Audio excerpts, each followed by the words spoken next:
네, 오늘의 말씀은 사도행전 17장 1절에서 15절의 말씀입니다.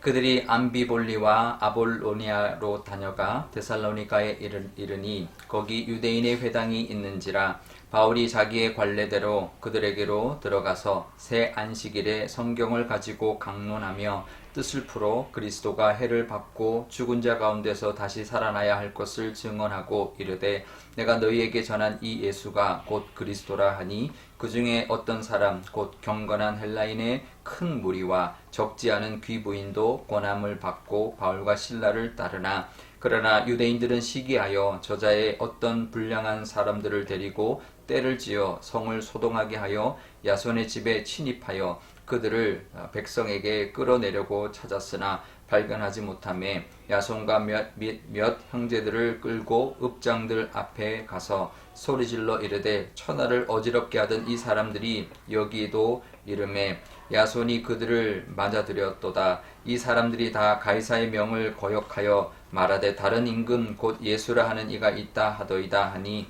무리와 읍장들이 이 말을 듣고 소동하여 야손과 그 나머지 사람들에게 보석금을 받고 놓아주니라. 밤에 형제들이 곧 바울과 실라를 베레아로 보내니 그들이 이르러 유대인의 회당에 들어가니라. 베레아에 있는 사람들은 데살로니가에 있는 사람들보다 더 너그러워서 간절한 마음으로 말씀을 받고 이것이 그러한가 하여 날마다 성경을 상고하므로 그 중에 믿는 사람이 많고 또 헬라의 귀부인과 남자가 적지 아니하나 데살로니가에 있는 유대인들은 바울이 하나님의 말씀을 베레아에서도 전하는 줄 알고 거기도 가서 무리를 움직여 소동하게 하거늘 형제들이 곧 바울을 내보내어 바다까지 가게 하되 실라와 디모데는 아직 거기 머물더라. 바울을 인도하는 사람들이 그를 데리고 아덴까지 이르러 그에게서 실라와 디모데를 자기에게로 속히 오게 하라는 명령을 받고 떠나니라. 아멘. 네, 잠깐 기도하겠습니다. 아버지 하나님, 오늘도 이 말씀 의지하며 8월의 첫날을 시작합니다. 하나님 말씀 따라 살게 하시고 은혜 가운데 거하는 귀한 날이 되게 하여 주옵소서. 감사드리며 예수님의 이름으로 기도드리옵나이다. 아멘. 네. 사도 바울 일행이 빌립보 감옥에서 풀려났습니다. 근데 그냥 도망가지 않았습니다. 옥문이 열렸지만 그냥 도망가지 않았습니다. 간수를 지키기 위한 것이죠.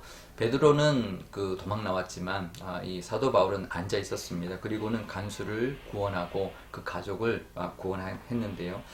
사도 바울은 자신을 가둔 관료들에게 자신이 로마 시민권인 것을 밝혔습니다. 그리고 부당한 재판과 처벌에 대하여 항의를 했는데요. 그러니까 자신의 이 권리보다 이 간수들의 이 가족들 또 남아있는 빌립보 교인들을 위해서 더더욱 자기가 로마 시민권자인 것을 밝혔던 거죠. 왜냐하면 옥문이 열렸으니 얼마든지 그냥 도망가면 되는 건데 그대로 앉아있어서 간수들에게 구원을 베풀었을 뿐만 아니라 또 관료들에게 자기가 로마 시민권자였는데 너희들이 부당하게 했다라는 것을 항의하면서 이 간수도 지키고 또 빌립보 교인들도 더 이상 핍박받지 않도록 지키는 그런 역할을 했던 것이죠. 그러니까 자기는 그 권리를 주장해서 매를 맞지 않고 감옥에 가지 않아도 되지만 그것을 주장하지 않았지만 지금 굳이 전하는 이유가 뭐냐면 자기를 위해서가 아니라 이 간수와 빌립보 교인들을 위해서 그랬던 것이죠. 그러니까 우리도 내 권리를 위해서 뭔가를 쓰는 것이 아니라 남을 위해서 나의 권리와 또 하나님이 주시는 그 은혜를 나눌 수 있는 그런 모습으로 살아가야 할 것입니다. 루디아 집으로 돌아갔습니다. 가서 루디아 집에 있는 가정교회 사람들을 오히려 위로하고는 암비볼리와 또 아볼로니아를 거쳐서 마게도니아의 수도였던 데살로니가로 갔습니다. 거기서도 유대인 회당에서 복음을 전했는데 세 번의 안식일, 그러니까 3주 세 번의 안식일 동안 복음을 전했는데요. 많은 경건한 헬라인들이 예수님을 믿고 또 예수님께로 돌아오는 그런 역사가 일어났습니다. 그런데 유대인들은 바울 일행들을 받아들이지 못했고 모함하기 시작했는데요. 고발하는 이유가 뭐냐면 유대교에서 뭐 잘못됐다 이게 아니었습니다. 천하를 어지럽힌다. 그리고 가이사 외에 다른 임금 예수를 전한다. 이게 유대인들이 모함하는 이유였습니다. 이게 진짜 유대인들이 해야 될 일인가요? 왜 그렇게까지 사도 바울 일행을 미워할까? 예전에 한번 나눈 것처럼 악의 열심이 있기 때문입니다. 하지만 그거 외에 또 다른 모습은 뭐냐면 오히려 그들이 복음을 두려워하기 때문입니다. 이 악에 매여 있는 사람들이 복음이 두렵고 예수님의 능력이 두렵기 때문에 우리를 공격하는 것이죠. 우리가 산책을 하다 보면 유독 짖는 개가 있습니다. 강아지가 있습니다. 큰 개는 오히려 안 짖어요. 근데 유독 작은 강아지들 중에서 막 짖어대는 막 정말 이렇게 막 아주 강하게 아주 그냥 짖어대는 그런 강아지가 있는데요. 왜 그럴까요? 그러니까 작은 강아지들이 오히려 자기를 보호하기 위해서 두려워서 더 짖어대는 것이죠. 모함으로 인하여 우리가 힘듭니다. 하지만 그들이 두려워서 그런 것이다라는 것을 우리가 알아야 합니다. 영적으로 그 복음을 받아들이지 못하고 복음에 대하여 두렵기 때문에 그렇게 반응한다라는 것을 우리가 안다면 불쌍히 여길 수 있게 될 것입니다. 아무리 모함해도 그리고 우리는 하나님 지켜주신다. 그리고 저들이 모함하는 것 짖어대는 강아지처럼 정말 그들이 정말 복음이 두려워서 저런 거다라는 것을 우리가 기억할 때 우리는 믿음으로 하나님이 지켜주신다는 믿음으로 또 그들을 위하여 또 기도하고 또 축복할 수 있는 그런 넉넉한 우리의 믿음이 되어야 할 것입니다. 오늘 우리 또 한 주 또 우리 한 달 살아갈 때 하나님 우리를 지켜주신다. 그리고 우리를 공격하는 사람들을 또 오히려 품고 기도할 수 있는 우리의 넉넉한 믿음으로 살아가는 또 8월 한 달 되시면 좋겠습니다. 그래서 사도 바울 일행은 데살로니가를 떠나서 베레아로 갑니다. 거기서도 또 회당에서 복음을 전하는데요. 거기서 복음을 전할 때 11절에 보면 거기 있는 사람들은 데살로니가 사람들보다 더 너그러워서 간절한 마음으로 말씀을 받고 또 그것이 과연 그러한지를 날마다 성경을 통해 상고했다 이렇게 기록해주고 있습니다. 이게 굉장히 이제 복음을 잘 받아들이는 모습이죠. 스폰지처럼 잘 받아들이는 그런 모습인데요. 너그럽다라고 번역한 이 단어는 마음이 열려 있다라는 뜻입니다. 그러니까 마음이 열려 있어야 복음이 들어오는 것이죠. 또 간절한 마음은 이제 간절한, 그러니까 준비되어 있는 그런 열심을 뜻합니다. 간절하다는 것은 복음을 받아들이려는 하나님의 은혜를 누리려는 간절한 열심이 준비된 열심이 있었다라는 것이고요.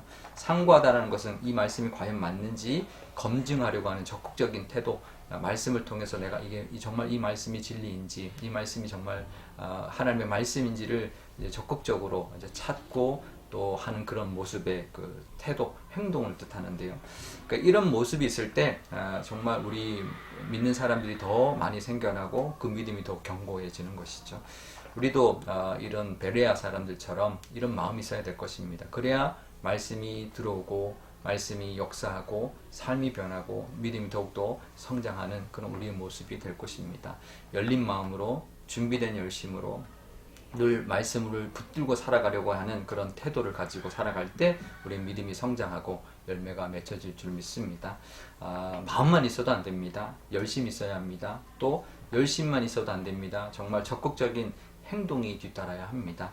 그럴 때 우리의 믿음이 점점 더 성장하는 이 베레아 사람들처럼 우리의 믿음이 말씀에 사로잡혀서 더욱더 하나님이 기뻐하시는 모습으로 변화되고 열매가 맺혀지는 그런 또 우리의 모습과 또 우리의 8월에 또 한 달에 우리의 모습이 될 줄 믿습니다. 그런 모습으로 살아가시는 귀한 날이 되시기를 바랍니다. 우리 오늘 기도할 때 이렇게 기도하면 좋겠습니다. 먼저 우리에게 정말 해치는 어떤 모함하는 그런 경우들을 만날 때 그들이 두려워서 그렇다. 진리를 두려워하기 때문에 그렇다라는 것을 우리가 기억하면서 오히려 축복할 수 있는 넉넉한 마음, 하나님이 지켜주신다라는 그런 담대한 마음으로 살아가게 해달라 기도하면 좋겠고요. 또 우리도 말씀을 늘 들을 때 열린 마음으로 또 준비된 열심으로 또 하나님의 그 말씀을 붙들고 살아가는 적극적인 태도로 살아감으로 우리의 믿음이 성장하고 열매 맺게 해달라 기도하면 좋겠습니다. 또 어제 우리 청년부 잘 돌아오게 해주신 것 감사 기도하면 좋겠고요. 또 중등부와 고등부 여름 수련회를 위해서도 기도하면 좋겠습니다. 제가 기도하겠습니다. 아버지 하나님 감사합니다. 오늘도 하나님의 은혜 가운데 또 이렇게 말씀으로 하루를 시작하고 8월 한 달을 시작합니다. 하나님 이 말씀 주시니 감사합니다. 어디를 가나 우리를 비난하고 공격하고 우리를 못마땅해 하는 사람들이 있습니다. 오히려 그들이 불쌍하다는 걸 늘 기억하게 하여 주옵소서. 그들이 우리를 향한 공격은 하나님이 지켜주실 것입니다. 그러니 그들을 불쌍히 여길 수 있는 마음 허락하여 주옵소서. 또 하나님 우리 마음에도 하나님의 말씀을 듣는 그런 열린 마음 허락하여 주시고 또 준비된 열심으로 그 말씀을 품고 또 그 말씀을 따라 살아가려고 하는 우리의 적극적인 모습이 있을 때 하나님이 원하시는 모습으로 믿음의 모습이 성장해 나가고 우리의 삶 가운데 열매가 맺힐 줄 믿습니다. 그런 모습에 우리의 믿음 허락하여 주옵소서. 청년부 하나님 잘 돌아오게 하신 것 너무나 감사드립니다. 또 우리 남은 그 은혜 받은 은혜를 잘 붙들고 선교의 사명 가지고 살아가는 청년들이 되게 하여 주옵소서. 또 우리 중등부와 고등부 수련회도 하나님 계획되고 진행되고 준비되고 있습니다. 하나님 잘 준비되어서 잘 진행될 수 있도록 그래서 은혜 가운데 인격적으로 하나님을 만나는 귀한 시간이 되게 하여 주옵소서.